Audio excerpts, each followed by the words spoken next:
بسم اللہ الرحمن الرحیم۔ شاہ جی انفو دیکھنے والے تمام دوست احباب کو السلام علیکم ورحمۃ اللہ وبرکاتہ۔ میرا تو کوئی گھر نہ تھا، شوہر نے بھی باج پن کی وجہ سے طلاق دے دی تھی۔ میں ایک رات پناہ کے لیے ماری ماری پھر رہی تھی جب اچانک میری نظر ایک آدمی پر پڑی جو دکان بند کر کے گھر جا رہا تھا۔ میں فوراً اس کے پاس گئی اور بولی مجھے کھانے کو کچھ دے دو، صبح کی بھوکی ہوں۔ وہ آدمی نیک تھا، مجھے اپنے ساتھ گھر لے آیا اور بولا میرے بچے کی پرورش کرو، میں تجھے تنخواہ دوں گا کیونکہ اس کی ماں مر گئی ہے۔ میں تھی بھی بانجھ، اس بچے کو لے کر بہت خوش ہوئی۔ ساتھ ہی مالک نے مجھے کیسٹ دی، بولا یہ لوری لگا کر اسے سنانا تبھی سو پائے گا۔ مگر جب میں نے وہ کیسٹ لگائی تو وہ لوری سنتے سنتے میں خود ہی گہری نیند میں چلی گئی، اور جب صبح اٹھی تو میرے پاؤں تلے سے زمین نکل گئی تھی، کیونکہ میرا شوہر جو ہی کام سے واپس آیا تو میں جلدی سے اس کی جانب بڑھی۔ میرے ہاتھ میں پانی کا گلاس تھا جو میں نے اپنے شوہر کی جانب بڑھا دیا تھا۔ نعمان مجھے دیکھ کر مسکرانے لگے تھے، تبھی میری ساس جلاد بن کر اپنے کمرے سے باہر نکل آئی تھی۔ وہ کہنے لگی اس بانجھ کو فوراً طلاق دے دو، نہیں تو میں یہ گھر چھوڑ کر چلی جاؤں گی۔ میں اپنا سامان پیک کر کے بیٹھی ہوں۔ نعمان کا منہ بن گیا تھا، وہ اپنا بیگ اٹھا کر کمرے میں چلے گئے۔ دراصل میری شادی کو 4 سال ہو گئے تھے، اولاد سے گھر آباد نہ ہو سکا تھا۔ میں ہر گھڑی اولاد کی خاطر دعائیں کرتی رہتی تھی، مگر میری سنی نہ گئی۔ میری ساس تو جیسے میری دشمن بن گئی تھی، وہ مجھے اپنے گھر میں برداشت نہیں کر پا رہی تھی، اس لیے ہر وقت میری اور نعمان کی لڑائی کرواتی رہتی تھی۔ کبھی کسی بات کا بہانہ بنا کر طوفان کھڑا کر دیا تو کبھی کسی بات کو لے کر۔ اب پچھلے برس جب وہ کچھ دنوں کے لیے اپنی بہن کے گھر گئی تھی تو انہوں نے اپنی بہن کی بیٹی کو نعمان کے لیے پسند کر لیا تھا۔ جب سے وہ واپس آئی تھی اٹھتے بیٹھتے یہی کہتی تھی کہ نعمان اس کو طلاق دے کر گھر سے نکال دو، میں اپنی بہن کی بیٹی نائلہ تمہارے لیے لے کر آؤں گی۔ واہ کیا لڑکی ہے! نعمان کہنے لگا امی اولاد تو اللہ کی دین ہے، جب وہ چاہے گا دے دے گا، مگر مجھے اپنی بیوی بہت عزیز ہے، مجھے دوسری عورت کی حاجت نہیں ہے۔ مسلسل پانی کی بوند گرتی رہے تو پتھر میں بھی سوراخ ہو جاتا ہے۔ مجھے اب ہر وقت اس بات کا دڑکا لگا رہتا تھا کہ کہیں نعمان مجھے چھوڑ نہ دے۔ مجھے ان کی سنگ دلی پر حیرت ہوتی تھی۔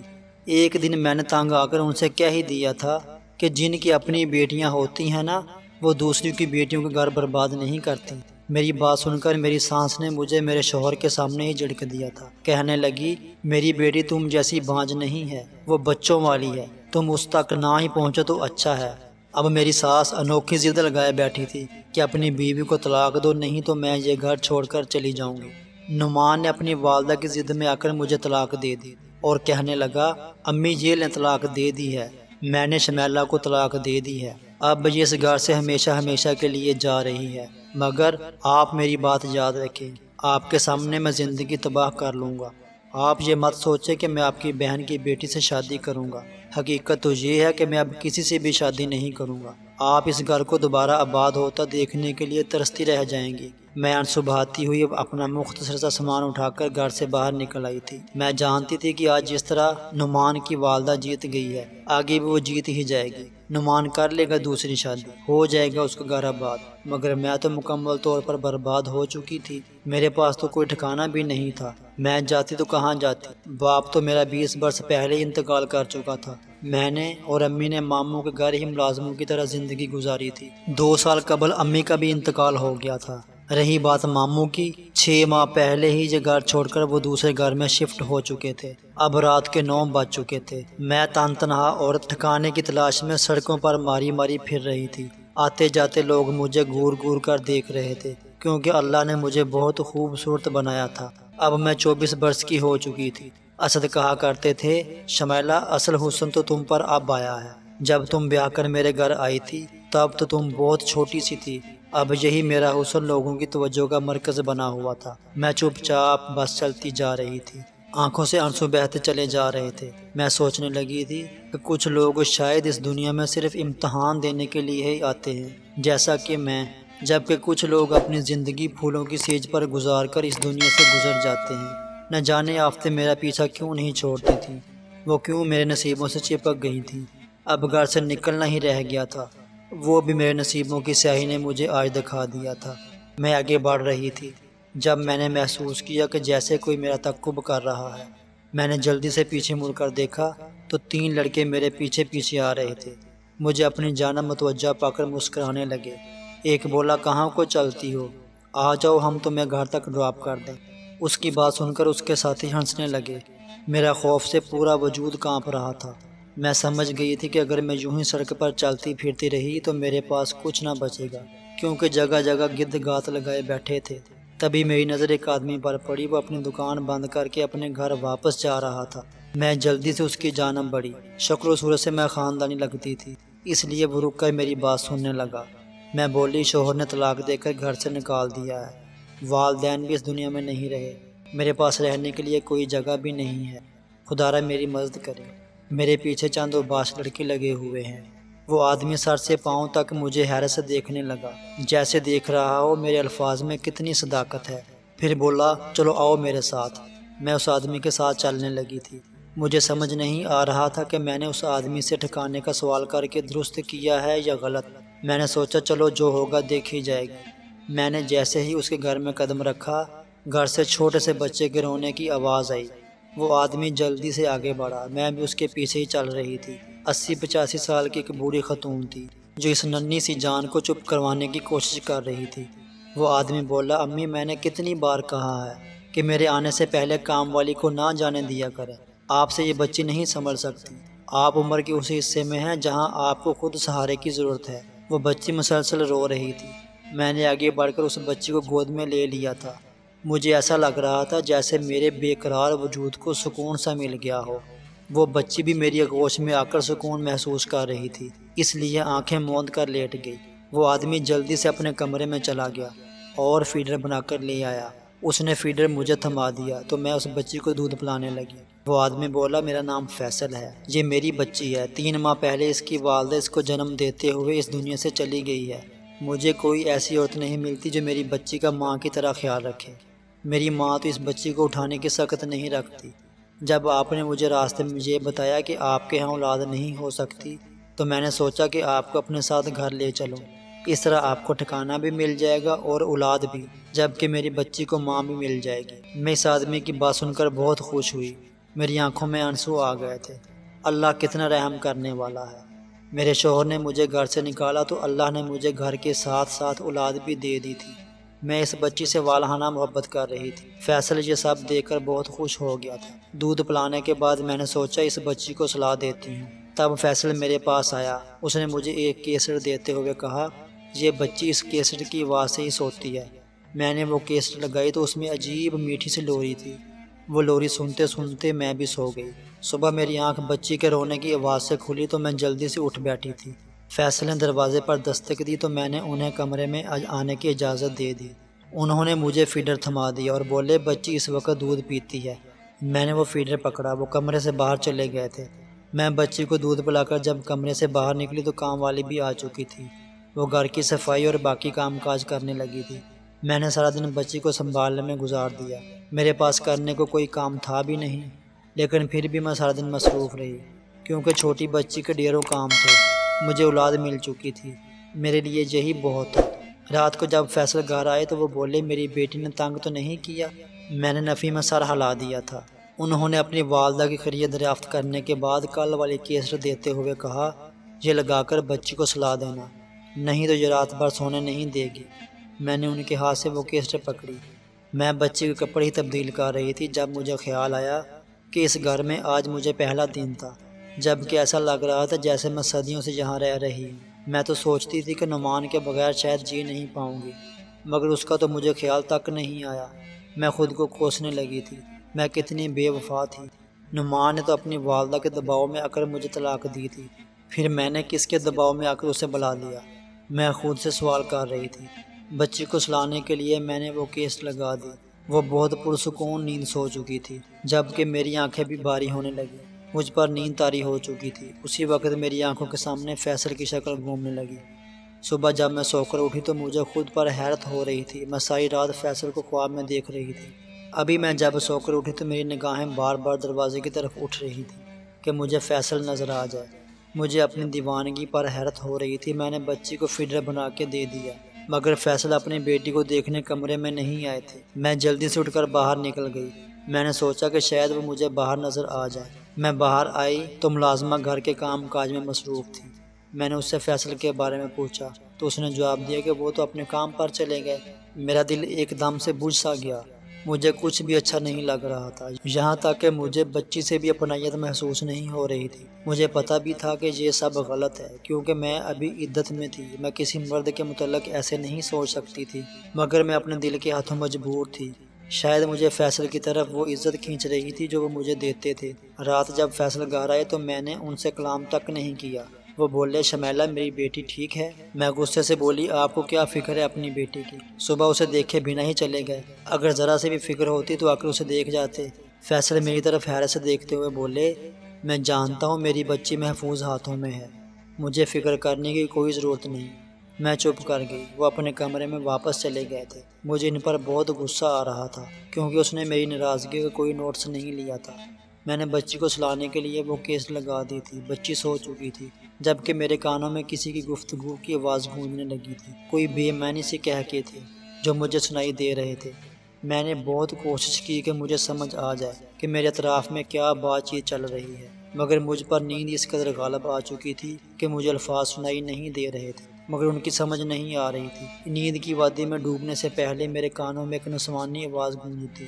پھر ساری رات مجھے فیصل کے سہانے خواب آتے رہے۔ میں اس نتیجے پر پہنچ گئی تھی کہ فقط 4 دنوں میں ہی فیصل کی محبت میں گرفتار ہو چکی تھی، مگر میں نے محسوس کیا کہ مجھ سے دور دور ہی رہتے تھے۔ ظاہر سی بات تھی، وہ مجھے اپنی بیٹی کے لیے لائے تھے، اسے میرے جذبات و احساس کی کیا پرواہ ہو سکتی ہے۔ صبح دکان پر جانے سے پہلے فیصل میرے کمرے میں آئے۔ انہوں نے بیڈ پر لیٹی ہوئی اپنی بیٹی کو اٹھا لیا اور کمرے سے باہر نکل گئے۔ مجھ سے کوئی بات نہ کی، میں ان کے پیچھے ہی باہر آ گئی تھی۔ وہ اپنی بیٹی کو گود میں پکڑ کر کھلا رہے تھے۔ میں بولی، فیصل آپ اپنی بچی کے لیے ماں کیوں نہیں لے آتے؟ وہ مسکرا کر بولے، اگر میں اس کی ماں کو لے آؤں گا تو آپ کو بے گھر ہونا پڑے گا۔ میں نے کہا، آپ کسی ایسی عورت کو اس کی ماں بنا دیں جو مجبور بھی ہو اور بے گھر بھی، جو آپ کی بچی کو بے تحاشا پیار دے اور آپ کی بچی اس سے منحوس بھی ہو۔ فیصل کہنے لگا، اچھا میں تلاش کرنے کی کوشش کرتا ہوں۔ وہ کام پر چلے گئے۔ میں بھی کمرے میں جا کر بچی کے ساتھ کھیلنے لگی۔ جب فیصل کی ماں نے مجھے پکارا تو میں اس کے پاس چلی گئی تو وہ بولی، فیصل سے دور رہو۔ میں ان کی بات سن کر حیرانی سے اسے دیکھ رہی تھی۔ میں نے کہا، ماں جی آپ ایسا کیوں کہہ رہی ہیں؟ وہ بولی، تمہارے حق میں یہی بہتر ہوگا۔ میں نے کہا، آپ مجھے دھمکی دے رہی ہیں؟ تبھی کمرے میں کام والی آ گئی اور ہم دونوں کے سر پر آ کھڑی ہوئی۔ کہنے لگی، شمیلہ باجی یہ آپ سے کیا کہہ رہی ہیں؟ میں نے والدہ کی طرف دیکھا تو ان کی آنکھوں میں التجا نظر آئی۔ میں نے بات بدل دی اور بولی، کچھ نہیں، بس بچی کے بارے میں بات کر رہے تھے۔ وہ اس بات میں سر ہلا کر چلی گئی۔ میں نے محسوس کیا کہ وہ بہت کم کام کیا کرتی تھی، زیادہ تر بار صحن میں رہنا پسند کرتی تھی۔ اس کی کچھ نہ کچھ وجہ تو ضرور تھی، مگر مجھے معلوم نہیں تھا۔ بیٹی کے رونے پر میں اٹھی اور اس کا فیڈر دھونے کچن میں چلی گئی۔ تب میں نے کچن کی کھڑکی سے دیکھا ملازمہ گھر کے پچھلے حصے کی جانب جا رہی ہے۔ میں چونک گئی، اس لیے میں نے سوچا کہ اس کا پیچھا کر کے دیکھتی ہوں کہ وہ کہاں جاتی ہے۔ میں نے فیڈر کچن میں ہی رکھا اور خود اس ملازمہ کے پیچھے چل دی۔ وہ گھر کی عقبی جانب بڑھ رہی تھی۔ اس کے ہاتھ میں کھانے کے لیے کچھ تھا۔ میں حیران تھی کہ وہ کس کے لیے کھانا لے کر جا رہی ہے۔ میں بھی اس کے پیچھے پیچھے ہی چل رہی تھی۔ اچانک اسے احساس ہوا کوئی اس کے پیچھے آ رہا ہے۔ وہ ایک دم سے چونک کر پلٹی اور مجھے دیکھ کر گھبرا سی گئی اور خون خوار نظروں سے گھورتے ہوئے میرے پاس آ کر بولی، آپ کہاں جا رہی ہو؟ لگتا ہے آپ چاہتی ہیں کہ آپ سے یہ ٹھکانہ بھی چھن جائے۔ میں بہت گھبرا گئی تھی اور بہانہ بنایا کہ دراصل وہ مجھے آنٹی نے بھیجا تھا، ان کی ٹانگوں میں شدید درد ہے، وہ دبانی تھی، اس لیے تمہیں بلانے آئی تھی۔ اتنا کہہ کر میں واپس چلی آئی۔ وہ بھی میرے پیچھے ہی آ گئی۔ اب مجھے یقین ہو گیا تھا کہ اس گھر میں کچھ نہ کچھ ضرور ہے جو اب تک میری نظروں سے اوجھل ہے۔ میں نے سوچا کہ رات کے وقت تو ملازمہ اپنے گھر چلی جاتی ہے اور جب گھر میں لوری والی کیس لگ جاتی ہے تو سبھی گہری نیند سو جاتے ہیں۔ میں اس وقت اٹھ کر پورے گھر کی تلاشی لے سکتی تھی۔ اس مقصد کے لیے میں نے پورا منصوبہ بنا لیا تھا۔ جیسے ہی میں نے لوری والی کیس لگائی، اپنے کانوں میں ہیڈ فون لگا لیے تھے۔ اس طرح مجھے لوری کی آواز سنائی نہیں دے رہی تھی۔ میں آنکھیں موند کر لیٹی جی انتظار کر رہی تھی کہ کب گھر والے سوئیں اور میں اٹھ کر اپنا کام کر سکوں۔ جو ہی 1 گھنٹہ گزر گیا تھا، میں نے ہیڈ فون کانوں سے اتار دیے۔ اب لوری والی کیسٹ بند ہو چکی تھی۔ اس سے پہلے کہ میں اٹھ کر بیٹھتی، میرے کانوں میں کسی عورت کی آواز سنائی دی۔ وہ غصے سے چیخ رہی تھی اور اس کی آواز میں شدید درد بھی تھا۔ وہ بولی، فیصل تم یہ سب کیا کر رہے ہو؟ تم کیوں بھول گئے ہو؟ تم مجھ سے بے انتہا محبت کرتے تھے، تب میرے کانوں میں فیصل کی آواز سنائی دی۔ وہ بولے، میں بہت جنونی ہوں یار، کیا کروں، جو چیز اچھی لگتی ہے اس کو حاصل کر کے ہی رہتا ہوں۔ مجھے تم اچھی لگی تھی، تم میری دسترس میں تھی، اس لیے تم سے شادی کر لی تھی، مگر تمہاری بابی میری دسترس میں نہیں تھی۔ جب میں نے اسے پہلی بار دیکھا تو میں دل ہار گیا تھا۔ تمہیں یاد ہے نا، اس وقت ہم دبئی میں رہتے تھے جب تمہارے بھائی کی شادی ہوئی تھی۔ ہم نے وہ ساری شادی ویڈیوز میں ہی دیکھی تھی۔ پھر میں نے اچانک سے پاکستان آنے کا فیصلہ کر لیا تھا۔ تم بہت حیران تھی اور مجھ سے خفا بھی ہو گئی تھی کہ اگر پاکستان جانا ہی تھا تو پھر بھائی کی شادی سے پہلے کیوں نہیں گئے۔ تو بات دراصل یہ تھی کہ اگر میں تمہاری بابی پر فدا نہ ہوتا تو کبھی پاکستان جانے کا فیصلہ نہ کرتا۔ وہ ایک شادی شدہ عورت تھی، اسے حاصل کرنا بہت مشکل تھا۔ پہلی بات تو یہ تھی کہ وہ خود ہی نہ مانتی، اس لیے میں نے اس چیز کا یہ حل نکالا کہ میں جادو کے ذریعے اسے حاصل کر لوں گا۔ میں نے اس کے لیے جادو سیکھنا شروع کر دیا۔ عامل نے مجھے مشورہ دیا کہ میں جس عورت کو حاصل کرنا چاہتا ہوں اس کی اولاد کی بندش کے لیے جادو کروں۔ میں نے ویسے ہی کیا۔ 4 سال تمہاری بابی اولاد کو ترستی رہی اور پھر اسے طلاق ہو گئی تھی۔ میں فیصل کی باتیں سن کر تھر تھر کانپنے لگی تھی۔ وہ یہ سب کچھ میرے بارے میں کہہ رہا تھا۔ وہ مزید بولا، تمہیں بچے کی پیدائش ہونے والی تھی، اس لیے تمہارا لحاظ کرتا رہا۔ جب میری بیٹی اس دنیا میں آ چکی تب میں نے تمہیں طلاق دے کر گھر کے عقبی حصے میں بند کر دیا۔ میں ہمیشہ ہمیشہ تجھے اس قید میں نہیں رکھوں گا۔ تمہاری بابی شمیلہ کی عدت پوری ہو جائے گی تو میں اس سے نکاح کر لوں گا اور تمہیں آزاد کر دوں گا۔ تم جانتی ہو کیا تمہاری بابی کو یہ طلاق میرے جادو کی وجہ سے ہوئی ہے؟ جس رات اسے طلاق ہوئی مجھے کالے علم کے ذریعے پتہ چل گیا تھا کہ وہ میری دکان کے پاس سے گزرے گی۔ تب میں اسے اپنے گھر لے آیا۔ ہر رات میں لوری والی کیس اسے اس لیے دیتا تھا کیونکہ میں نے اس میں ایک خاص قسم کا جادو ریکارڈ کر رکھا ہے۔ جتنا تمہاری بابی وہ منتر سنتی جائے گی وہ میرے عشق میں اتنا ہی پاگل ہوتی جائے گی، اور پھر ایک دن ایسا آئے گا کہ وہ خود میرے پاس آ کر مجھ سے کہے گی کہ فیصل پلیز مجھ سے شادی کر لو۔ تب تک تم خاموش رہو، یہ ہر رات شور شرابہ مت کیا کرو، تمہارے چیخنے کی وجہ سے میرا منتر خراب ہو جاتا ہے۔ اف خدایا، مجھے تو یقین ہی نہیں آ رہا تھا میں یہ کیا سن رہی تھی۔ کیا کوئی انسان اس حد تک گر سکتا ہے؟ میں اپنی جگہ سے ہل نہیں پا رہی تھی۔ مجھے اب سمجھ میں آیا تھا کہ میں فیصل کے پیچھے دیوانی کیوں ہوتی جا رہی تھی۔ میں بے جان سی ہو کر بستر پر لیٹی رہی۔ صبح ہوئی تو فیصل اپنے کام پر چلا گیا۔ ملازمہ بھی گھر میں آ چکی تھی۔ میں نے فیصل کی والدہ سے کہا کہ وہ بیماری کا بہانہ کر لے۔ اس نے میری بات مانتے ہوئے ایسا ہی کیا۔ تب میں نے کام والی سے کہا کہ اسے فوراً ہسپتال لے چلو۔ اسے میری بات ماننا ہی پڑی تھی۔ وہ جیسے ہی گھر سے نکلی میں گھر کے عقب میں آ گئی تھی۔ وہاں ایک کمرہ تھا جس کو باہر سے صرف کنڈی لگی ہوئی تھی۔ میں نے جو ہی دروازہ کھولا تو فیصل کی بیوی سعدیہ مجھے دیکھتے ہی بولی، شمیلہ تم؟ میں نے اسے خاموش رہنے کا اشارہ کیا۔ میں اس کی بچی کو اپنے ساتھ ہی لے آئی تھی۔ ہم دونوں چپ چاپ وہاں سے نکل گئیں۔ میں اسے بازیاب کرانے میں کامیاب ہو چکی تھی۔ میں اسے اس کی ماں کے گھر لے گئی۔ گھر میں جھانک کر دیکھا تو بہت برا حال ہو چکا تھا۔ مجھے وہاں جا کر پتہ چلا کہ نعمان نے مجھے طلاق دینے کے بعد کام بھی چھوڑ دیا تھا اور دوسری شادی بھی نہیں کی تھی۔ میری ساس نے مجھے گھر سے طلاق دلوا کر نکالا تھا۔ آج اس کی بیٹی طلاق لے کر گھر واپس آ چکی ہے۔ میری ساس میرے قدموں میں بیٹھ کر مجھ سے معافی مانگنے لگی۔ میری منت سماجت کر رہی تھی کہ میں واپس نہ جاؤں، مگر میں طلاق لینے کے بعد اس گھر میں نہیں ٹھہر سکتی تھی، اس لیے نعمان کے آنے سے پہلے ہی وہاں سے نکل گئی تھی۔ اب میرا ٹھکانہ دارالامان بن چکا ہے۔ میں نے یہاں آ کر خود پر ہونے والے جادو کا توڑ بھی کروا لیا تھا۔ فیصل پر پولیس کا مقدمہ بھی ہو چکا تھا۔ آج وہ جیل کی سلاخوں کے پیچھے زندگی بسر کر رہا ہے۔ مجھ پر جس نے ظلم کیا وہ اپنے کیے کی سزا بھگت رہا تھا۔ میرے اطمینان کے لیے بس یہی کافی تھا۔ اگر کامیابی کے ساتھ آگے بڑھنا ہے تو اکیلے جینا سیکھو، اکیلے رہو، اکیلے لڑو۔ وقت پڑنے پر یہ لوگ کسی کے نہیں بنتے۔ اللہ تعالیٰ فرماتا ہے، جب کوئی تمہارے اوپر ظلم کرے تو میرے انتقام پر راضی ہو جاؤ، کیونکہ میرا انتقام تمہارے انتقام سے بہت بہتر ہے۔ کسی مضبوط سے مضبوط پہاڑ کا بوجھ بھی اتنا نہیں ہوتا جتنا کہ بے قصور آدمی پر تہمت لگانے کا بوجھ ہوتا ہے۔ آستین کے سانپوں سے ہمیشہ بچ کر رہنا۔ یہ پہلے ہمدردیاں دکھا کر تم سے راز معلوم کریں گے، پھر وہ راز لوگوں کے اندر بانٹ دیں گے۔ امیدیں کم رکھو تو مایوسی کم ہوگی، کیونکہ دکھ انسان نہیں دیتا، انسان سے لگائی ہوئی امیدیں دیتی ہیں۔ بزرگ فرماتے ہیں، 2 چیزیں جیب میں رکھا کرو، بہت جلد دولت مند ہو جاؤ گے۔